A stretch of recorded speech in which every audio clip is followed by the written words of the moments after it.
Welcome to Samba Samba. Enjoy the video. You start by preparing your workspace and checking the strap hardware so you can act confidently. Lay the watch face down on a soft cloth to protect the screen, then locate the lug area and inspect whether it has a quick-release lever or a spring bar.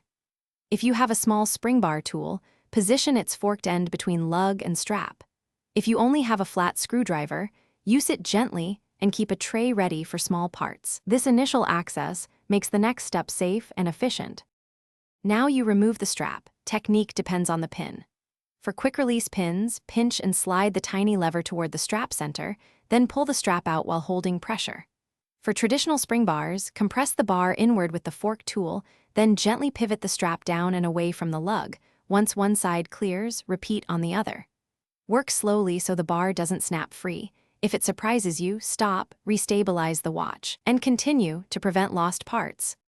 Finish by either installing a new strap or storing removed parts properly. When installing, insert the spring bar into the strap, align one end in the lug hole, compress the opposite end and seat it into the notch. Once done, tug gently and rotate to confirm stability. If bars won't seat, use a magnifier and check that the bar is straight and the lug notch is clear. Make sure not to force anything. One troubleshooting tip: if a bar slips or won't engage, recheck alignment and try again. Thanks for watching. Consider subscribing if we helped you.